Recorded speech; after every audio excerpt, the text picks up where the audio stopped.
매주마다 이렇게 설교할 때마다 느끼는 게 설교는 참 어렵다 하는 생각을 참 많이 합니다.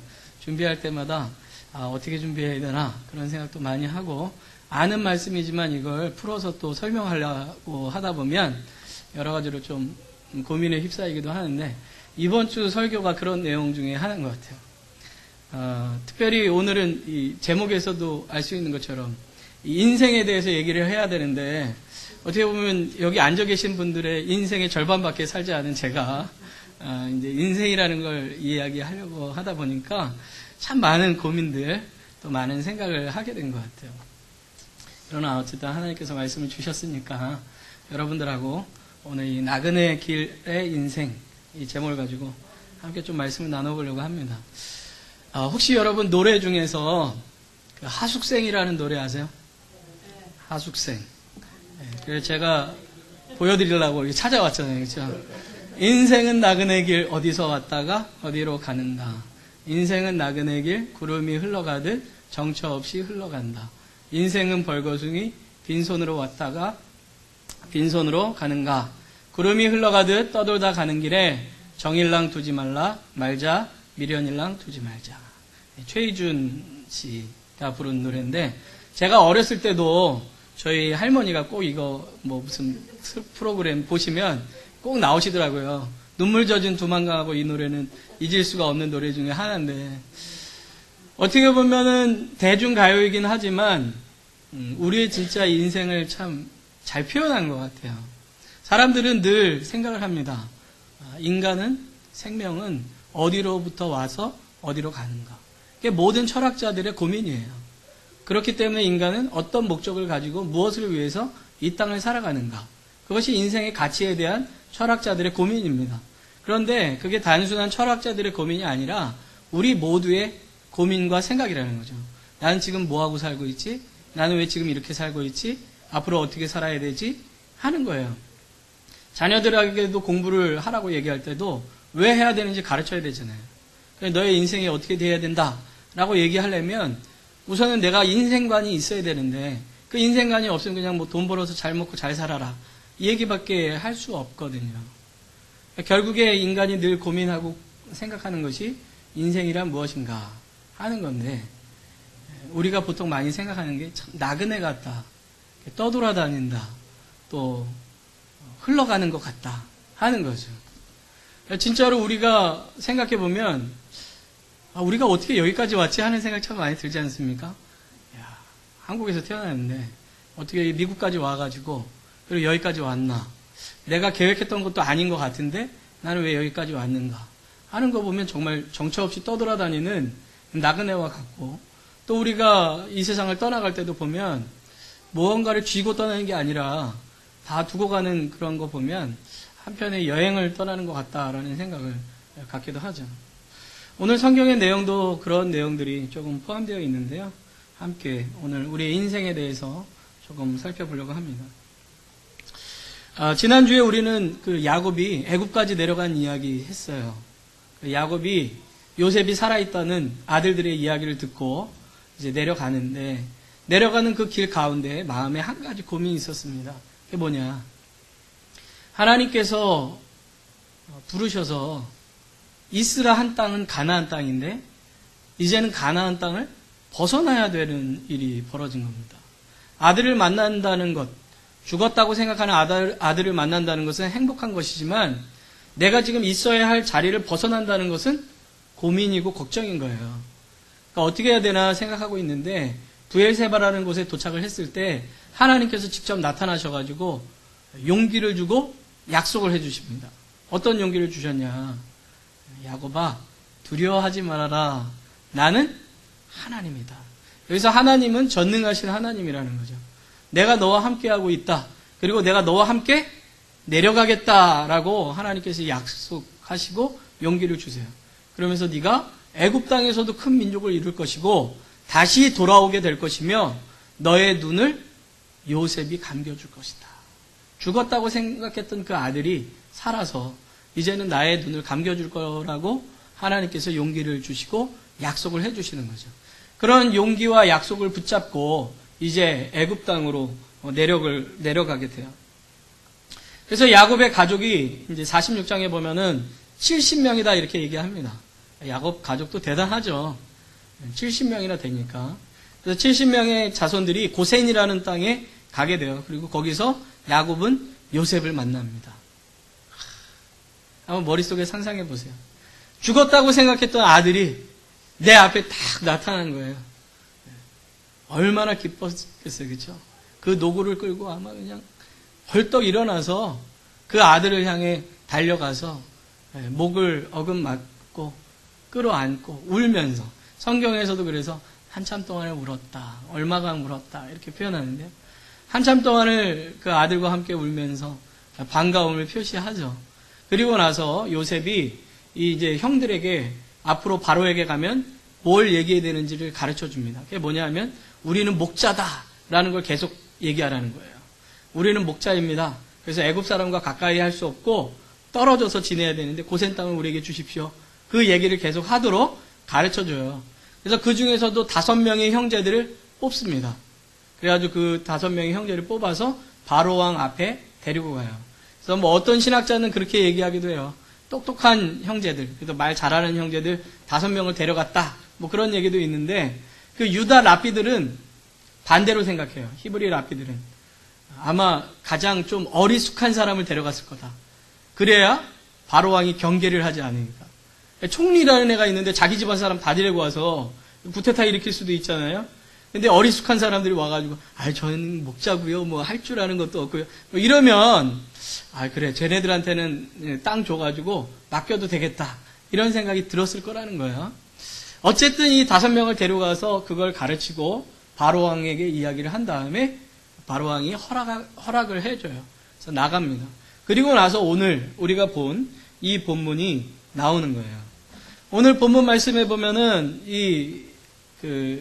야곱이 바로왕 앞에 딱 나갔는데 먼저 들어가자마자 이제 축복을 합니다. 이 축복이라는 단어는 여러 가지 의미가 있어요. 진짜 축복도 있고 인사도 있습니다.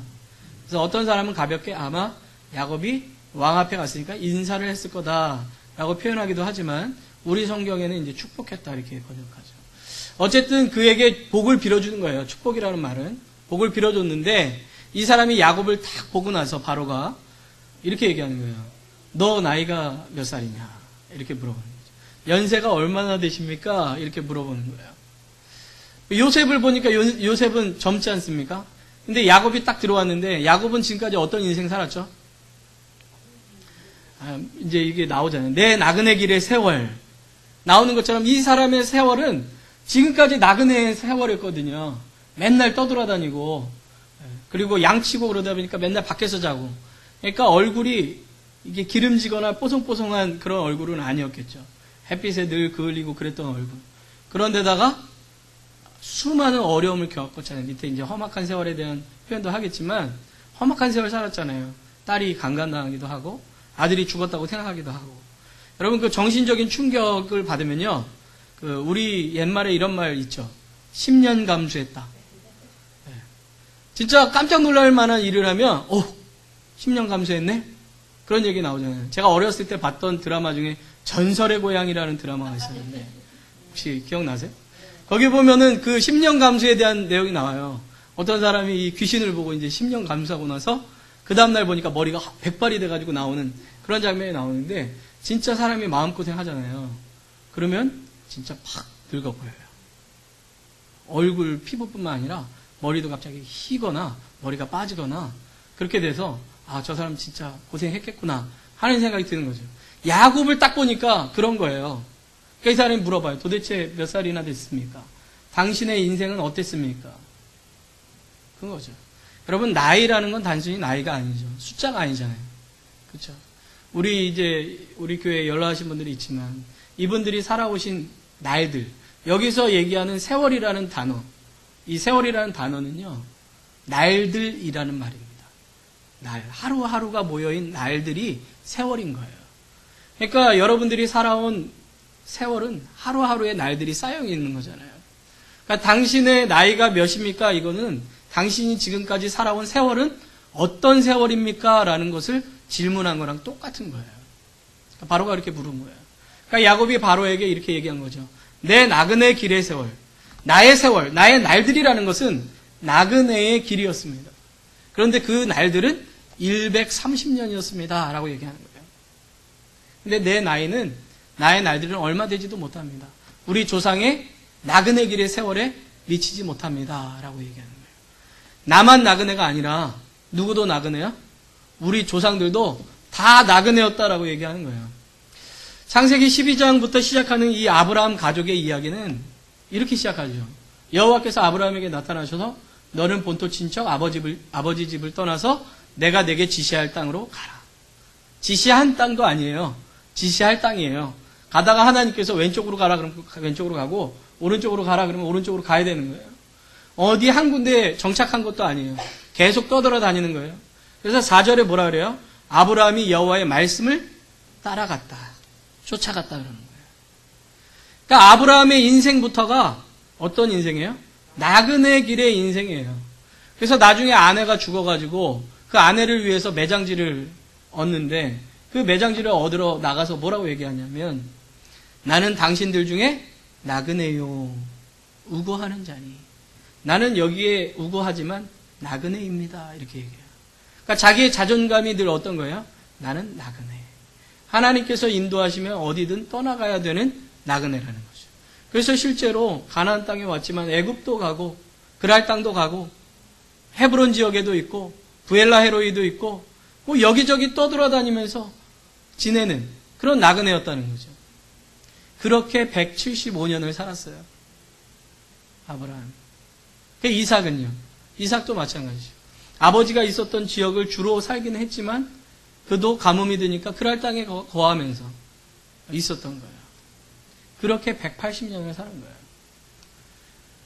그러니까 야곱이 자기가 130년을 살았으니까 그것에 비하면 자기 조상들은 훨씬 더 오랜 나그네의 길의 인생을 살았던 거죠.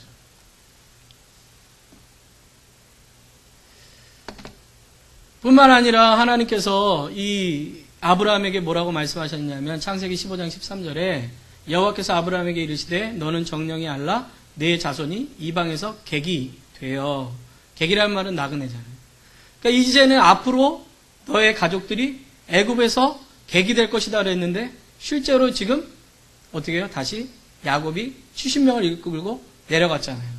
그것도 거주하러 간 것 같지만 실제로는 나그네로서 간 거라는 거죠. 그래서 출애굽기 22장 21절을 보면 하나님께서 너희도 애굽 땅에서 나그네이었었음이니라 이렇게 말씀하세요. 그러니까 이스라엘은 언제든지 나그네였다 하는 것을 성경이 계속해서 이야기하고 있는 거죠. 그래서 히브리서 11장 13절부터 16절을 보니까요. 너희 조상들, 우리의 조상들은 어떤 사람이었는가? 그들은 이 땅에서 환영받지 못하고 돌아다니는 외국인과 나그네로서 살았고 그들은 본향을 찾는 것을 위하여 살아갔다 하는 것이 히브리서 11장에 나오는 말씀들이에요. 똑같은 말씀이에요. 그런데 우리는 그냥 나그네가 아니라 어떤 나그네냐? 본향을 향해서 나아가는 순례자다라는 표현으로 하기도 하죠. 그래서 존 버녀는 철로 역정에서 그리스도인, 그 주인공이 크리스찬이잖아요. 그리스도인이거든요. 그리스도인은 어디를 향해서 가는? 하나님의 나라를 향해서 걸어가는 순례자의 길, 나그네의 길을 걷는 자다라고 얘기해요. 그런데 실제로 베드로도 뭐라고 얘기했냐면요. 그때 당시 그리스도인들이 여러 가지 박해로 인해서 흩어져야 했거든요. 그래서 베드로전서 1장 1, 2절에 보면 본도, 갈라디아, 갑바도기아, 아시아와 비두니아에 흩어졌는데 그들을 보고 뭐라 그래요? 그리스도인들 보고 흩어진 나그네다. 그래서 2절에 택하심을 입은 자들에게 편지를 했는데 그들이 바로 흩어진 자라 그러는 거예요. 그러니까 여러분, 저나 여러분들은 다 어떤 사람들이에요? 나그네라는 거예요. 지금 나그네 인생 살아가고 있다는 거죠. 세상 사람들이 느끼는 것처럼 우리도 다 나그네의 길을 살아가는데 단순한 나그네가 아니라 우리는 택하심을 입은 나그네이자 본향을 향해서 걸어가는 나그네다라고 성경이 이야기하고 있는 거죠. 어쨌든 우리가 그렇게 나그네로서 살아가는데 오늘 성경 말씀을 다시 보니까 야곱이 뭐라고 얘기했다고요? 자기는 험악한 세월을 살았다는 거예요. 분명히 175세나 180세를 산 우리 조상들에 비하면 나는 130년밖에 살지를 못했지만 내 나그네 길은 험악했대요. 왜 험악했어요? 욕심부리다가 험악했어요. 자기 형의 발뒤꿈치 잡다가 험악해졌죠. 형의 장자권을 팥죽으로 샀죠. 그리고 형 모습으로 꾸미고 들어가서 아버지를 속였죠. 그런데 그 속임이 나중에 어떻게 돼요? 아버지랑 같이 어머니랑 같이 살지 못하고 자기 고향 땅에서 도망치듯이 다른 타지로 갈 수밖에 없는 그런 모습이 됐어요. 그곳에서도 아주 쌩 고생했죠. 그런데 그 속임이 나중에 뭐로 돌아와요? 자식이 자기를 속임으로 돌아왔잖아요. 그리고 나서도 하나님의 인도하심을 따라서 가나안 땅에 다시 들어왔을 때도 어떻게 하죠? 세겜 땅에서 하나님께서 네가 태어난 곳으로 가라라고 말씀하셨는데 하나님께서 약속하신 곳으로 가지 않고 여기가 좋사오니 하고 머물렀다가 딸이 강간을 당하죠. 그 모든 모습들이 다 무엇이었냐면 이 나그네 길이라는 생각을 잊고 그곳에서 한 줌이라도 더 붙잡으려던 욕심으로 인해서 그 욕심이 그냥 욕심이 아니라 남의 것을 속여서 뺏어서 내 것으로 만들려던 욕심. 하나님이 가라고 하는 길을 가지 않고 내 마음대로 살려고 하던 그 욕심으로 말미암아 험악한 인생을 사는 거예요. 자식을 하나님께서 주셨는데 그 자식들을 고루 사랑한 것이 아니라 내가 사랑했던 여자의 아들이라는 그 이유 때문에 요셉만을 편애하다가 어떻게 돼요? 형제들 간의 관계를 완전히 깨뜨려 버렸어요. 자기도 아버지 어머니 이삭과 이 리브가의 편견 때문에 형제 간의 관계가 문제가 있었는데 자기 자신도 그렇게 함으로 말미암아 자기 아들들을 완전히 관계를 깨뜨려 버리는 그런 일들이 생긴 거죠. 그것 때문에 자기 아들 요셉이 죽은 거라고 착각하게 되는 그런 사건이 벌어지게 된 거잖아요. 그 모든 인생들이 다 어디서 온 것입니까? 나그네 길의 삶에서 자기의 나그네됨, 자기의 연약함, 그것들을 잊고 이 땅에서 집착하고 욕심부리다가 난 그런 험악한 세월이었음을 성경이 이야기하고 있는 거죠. 저는 어떻게 보면요, 이것이 야곱이 바로에게 이야기해 주는 것 같아요. 제가 어떤 인생 살았는지 아세요? 제가 살아온 날들은 욕심과 집착 속에서 살다가 그 나그네 길이 내 길임을 잊고 살다가 험악한 세월을 산 인생입니다. 바로 왕이시여, 당신의 왕위가 계속될 거라는 착각하지 마십시오. 이 땅을 살아갈 때 우리는 결국에 그냥 무덤 하나 남기고 가는 인생인 겁니다. 하는 것을 어떻게 보면 가르쳐 준 건지도 모른다고 생각합니다. 그래서 그런지 시편에 이런 말씀이 있어요. 시편 39편 우리 4절부터 7절까지인데 제가 한 절 읽고 여러분들이 한 절 읽겠습니다. 여호와여, 나의 종말과 연한의 어떠함을 알게 하사 나로 나의 연약함을 알게 하소서. 주께서 나의 날을 손 넓이만큼 되게 하심에 나의 인생이 주의 앞에는 없는 것 같사오니 사람마다 그 든든히 선 때도 진실로 허사뿐이니이다. 진실로 각 사람은 그림자같이 다니고 헛된 일에 분유하며 재물을 쌓으나 누가 취하는지 알지 못하나이다. 주여, 내가 무엇을 바라리요? 나의 소망은 주께 있나이다. 아멘. 시편 39편을 보니까 우리의 인생이라는 것이 이렇다는 거예요. 헛된 것을 쌓기 위해서 분주하게 돌아다니는 그런 인생. 재물을 열심히 쌓지만 그게 누구한테 갈지도 모르는데 열심히 쌓는 인생. 결국에는 그냥 다 그림자같이 없어지고 사라지는 것 같은 인생. 그런데 그것을 쥐기 위해서 몸부림치는 인생이라는 거죠. 그러다가 자기의 연약함이나 하나님 앞에 내가 어떤 존재인지를 잊고 살아가는 인생이 바로 우리의 인생이라는 거예요. 그렇기 때문에 이 시편 기자는 뭐라 그래요? 내가 무엇을 바랍니까? 세상에 헛된 것이 아니라 하나님을 나의 소망으로 두겠습니다. 라고 고백하는 거죠. 시편 90편에도 이렇게 나옵니다. 우리 같이 한 절씩 읽어보겠습니다. 우리의 모든 날이 주의 분노 중에 지나가며 우리의 평생의 일시간에 다하였나이다. 우리의 년수가 70이요 강건하면 80이라도 그 년수의 자랑은 수고와 슬픔뿐이요 신속히 가니 우리가 날아가나이다. 누가 주의 노의 능력을 알며 누가 주를 두려워하여야 할 때로 주의 진노를 알리이까. 우리에게 우리 날 계수함을 가르치사 지혜의 마음을 얻게 하소서. 우리의 인생은요 언젠가 다 끝난다는 거죠. 우리는 마치 영원히 살 것처럼 그렇게 살아갑니다. 그렇죠? 그런데 인생이 70이고 강건해야 80. 요즘 뭐 많이 살아서 90, 100까지 사시지만 그래도 그게 여러분들이 한번 돌이켜보시면 알지만 시간이라는 게 정말 날아가잖아요. 그죠? 어렸을 때는 그래요. 제가 어렸을 때도 그런 것 같아요. 시간이 왜 이렇게 안 가는지 빨리 시간이 갔으면 좋겠어요. 그러니까 어떤 분들은 그래요. 나이만큼 속도가 붙는다 그러죠. 10살일 때는 10마일로 속도가 가는데 50살이 되면 50마일로 가고 7, 80이 되면 7, 80마일로 세월이 지나간다고 그러죠. 그래서 연세 드신 분들은 맨날 어이구 시간이 벌써 이렇게 됐어 그러시잖아요. 그렇죠? 애들은 맨날 왜 이렇게 시간이 안 가 이러는데요. 근데 우리의 날수가 그렇다는 거죠. 그런데 결국에 우리의 삶이라는 것은 끝이 있는 삶을 살아가게 되어야 되는 거죠.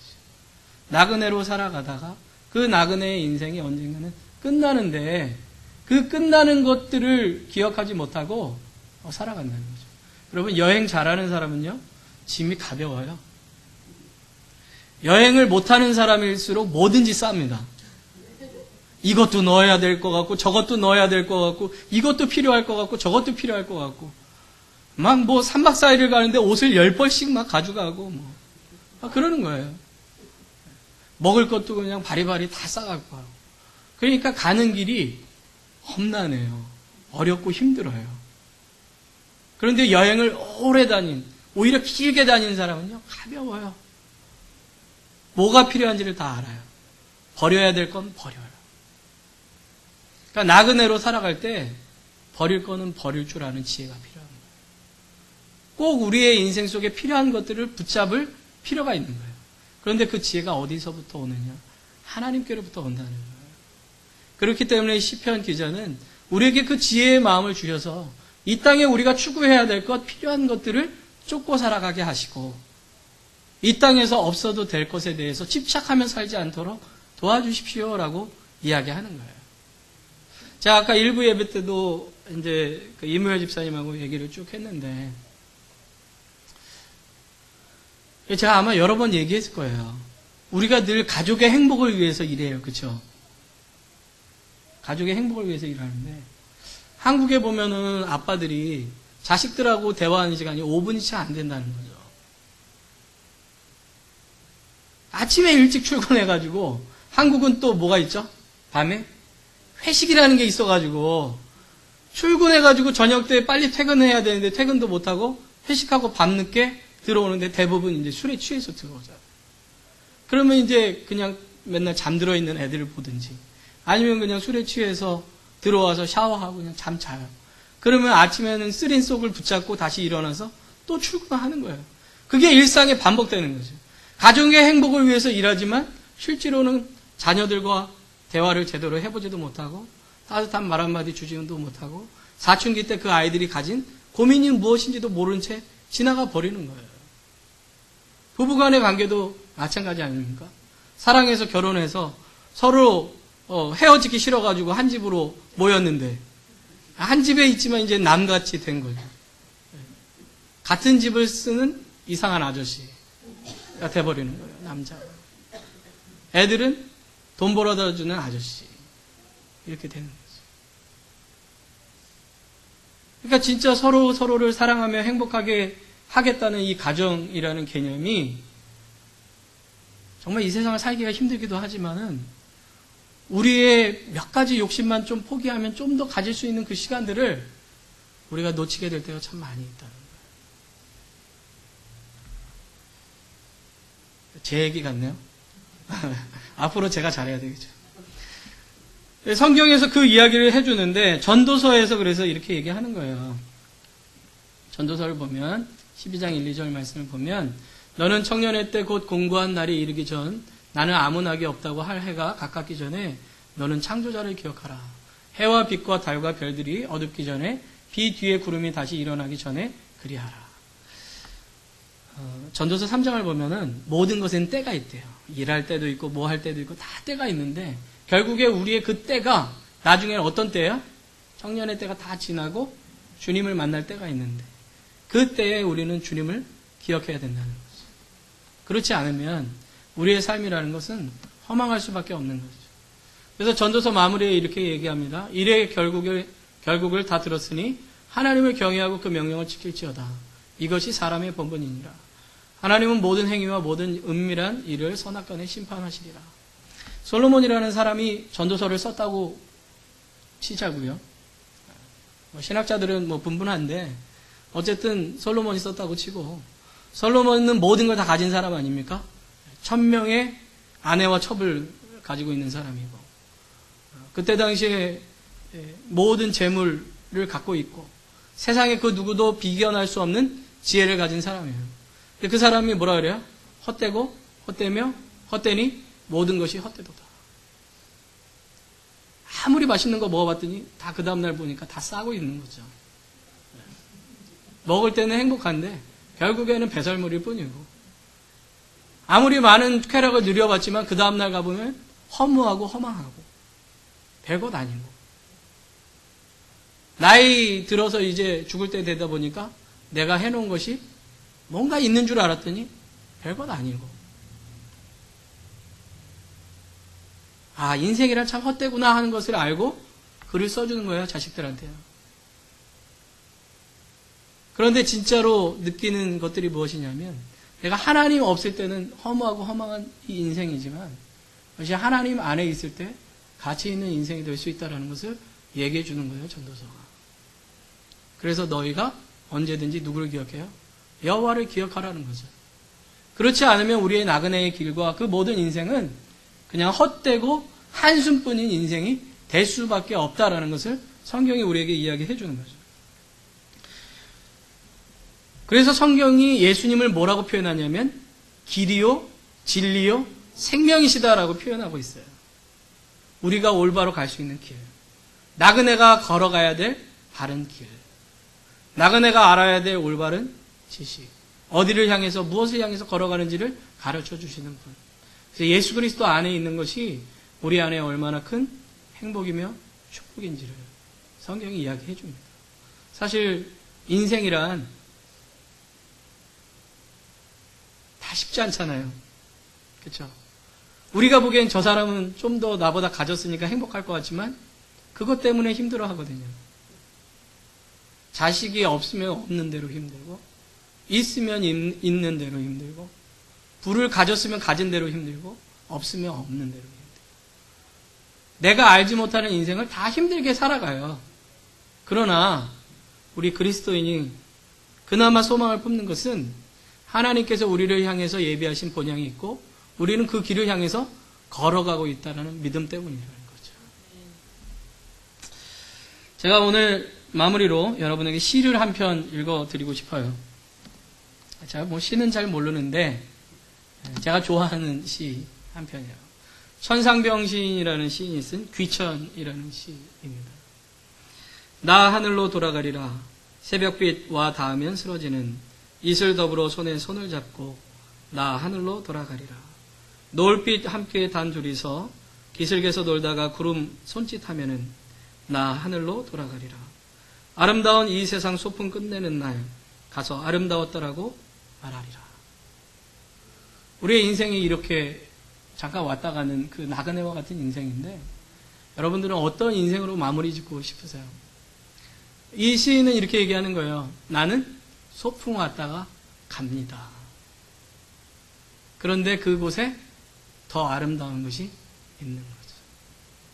저는 여러분들이 이 땅을 살아가면서 지금까지 참 많이 힘들게 살으셨을 텐데 하나님께서 여러분에게 주어진 마지막 이 삶은 좀 더 행복하게 하나님께서 내게 주신 것들을 좀 누리고 내 가족들과 좀 더 따뜻하게 대화하고 또 함께 이야기하고 좋은 말들을 하고 좀 더 맛있는 음식도 드시고 하면서 그렇게 좀 더 기쁘고 그러면서 하나님께서 우리에게 맡겨주신 가치 있는 삶을 좀 더 사셨으면 좋겠다 하는 생각을 해봐요. 정말 인생이란 참 짧은 것 같은데 싫은 말 할 시간이 어디 있겠어요, 그죠? 근데 우리는 사실 좋은 말보다 안 좋은 말을 더 많이 할 때가 많고 좋은 생각보다 나쁜 생각을 할 때가 참 많아요. 그렇죠? 그러한 우리의 삶 가운데 하나님께서 우리에게 소망을 예수 그리스도로 말미암아 주셨는데 그 소망을 붙잡고 우리가 좀 더 우리의 남은 인생들을 아름답고 가치 있게 사셨으면 좋겠어요. 무엇보다도 하나님께서 우리의 삶의 길을 더 아름답게 인도하신다는 거예요. 제가 여러분 그 주보에다가 찬양을 하나 넣어드렸어요. 예수 인도하셨네라는. 내 인생 여정 끝내어 강 건너 언덕 이를 때 하늘문 향해 말하리 예수 인도하셨네. 매일 발걸음마다 예수 인도하셨네. 나의 무거운 죄짐을 모두 벗고 하는 말 예수 인도하셨네. 저는 이 고백이 저와 여러분들의 고백이 됐으면 좋겠어요.